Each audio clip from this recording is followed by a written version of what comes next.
You clarify exactly how much money you're giving and what would happen if you didn't. I don't believe I mentioned it in my speech, but we're giving up to $40 million to help with this important investment that Nokia is making in Canada North, in the future of 5G in Canada, demonstrating the strength of Canadian workers, demonstrating the vision that we share, working together to make sure that Canada is leading in the digital transformation at the same time as we lead in the green transformation, in the knowledge economy. This is good news for Canada. It's good news for Ottawa, good news for Ontario, good news for all of Canada. Justintrudeau announcement in Ottawa for new Nokia headquarters, offering up more of our money, about $40 million worth. He will use Nokia's technology to spy on farmers and making sure that they abide by the strict new climate change rules. Keep in mind, only about 30 high-paying jobs will come out of this. Here's the clip. Ford, what a pleasure to be back with you for a big announcement.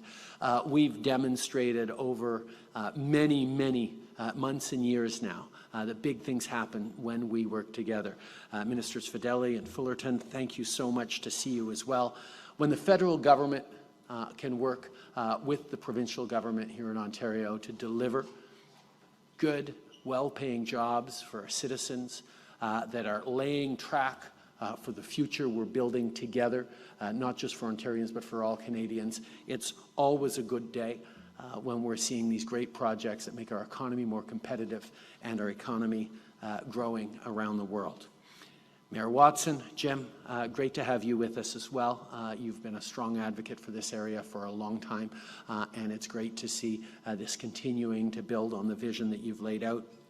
And of course, so glad to be here with Pekka and Jeff for having us at the Nokia campus today and for leading this exciting new project. Pekka, the impact of having the global CEO of such a significant company as Nokia linked into the future of everything we do, recognizing the importance of what we're doing, not just in Canada, but right here in Canada. It's a real boost for everyone who's worked hard. And I have to pause and say, regardless of the contributions of the provincial government, of the federal government, of the municipal government being partners, that's not why Pekka is here today. Pekka is here today because he is recognizing the extraordinary contribution of the workers here at this facility. Researchers, scientists, engineers here at Nokia, here in Canada, here across Canada, who have contributed extraordinarily, not just to the growth we've seen in the past, but who are building the future, not just of this region, not just of this country, not just of the world. And they are the reason you are here, and we are so grateful that you recognize that. This is an exciting announcement that will help us advance 5G technology. This project is about innovative tech research and development happening right here in Canada and creating new opportunities, including for our talented young people. But more specifically, this is a project that would build a world-class R&D hub that will transform the wireless technologies we rely on every day. This project will help build a stronger future for Canadians, and that's why our government is here today to help it move forward. By investing in this new technology, we're helping deliver the technologies Canadians expect in a world of fast-paced change. We're also creating opportunities across the tech sector in Canada. Not only will it make us more connected, but this project is expected to create more than 340 good jobs in this high-paying and fast-growing sector.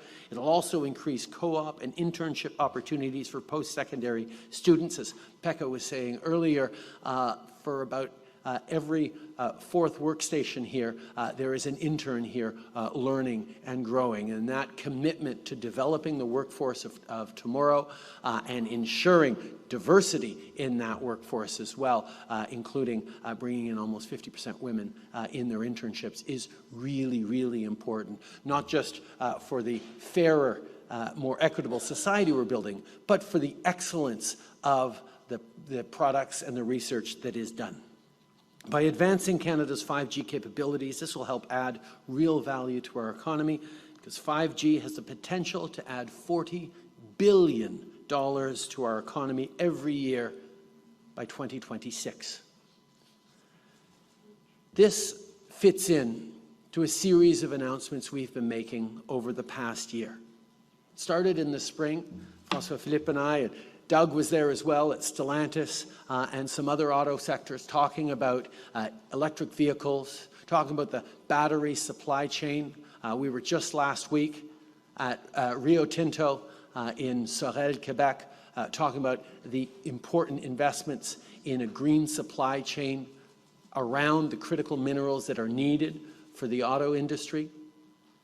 I was just on Friday or Thursday in Hamilton, meeting with DeFasco, where investments the province and the federal government are making in moving off of coal is not just going to clean our environment, clean our air, but make sure that Canada and the green steel produced in Canada is continuing to be globally competitive, and that Canada indeed will lead the world in the production of cleaner, more high-quality processes that the auto industry here, but industries around the world need to a much larger degree. At the end of the summer, we welcomed Olaf Scholz to Newfoundland to talk about the hydrogen economy that's being built in Canada as Canada develops the industry to be the provider of energy to a net zero world in the coming decades. Canada is remarkably well positioned for that in a really key way.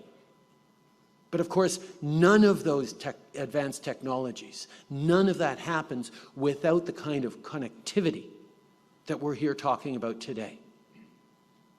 And it's not just the high-tech sectors. It's not just hydrogen production and just-in-time EV manufacturing that needs that instant connectivity. On Friday, I was on a farm just outside of Kitchener. And the level of technology that goes into it, from monitors on every dairy cow to make sure that their heartbeat, their chewing rate, their location is covered, to see what stage they're at, to be able to measure exactly how much fertilizer is going where on the field using geolocation.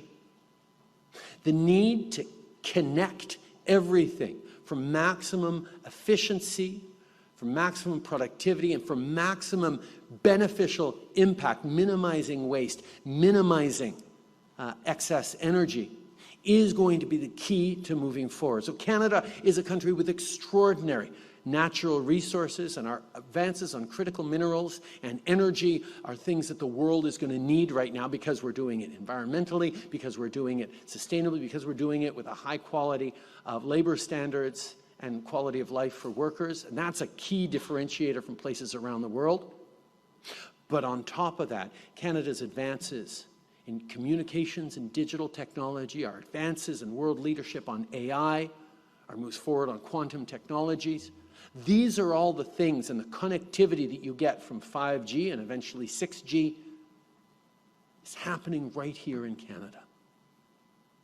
Nokia is here today because the work that Canadians have been doing over decades, but particularly over the past number of years, is positioning us to be a world leader in all the things that the globe is going to need and value in the coming years. That's why this announcement matters. That's why Canadians are coming together with an incredibly optimistic view of the future, despite the very real challenges of the world, that positions Canada in an extraordinarily propitious way for the coming years. Like Nokia, keep investing in Canada, because they know we have the talent and forward-looking vision that they're looking for.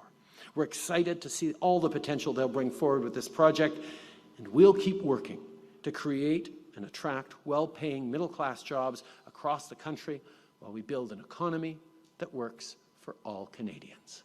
Merci beaucoup tout le monde.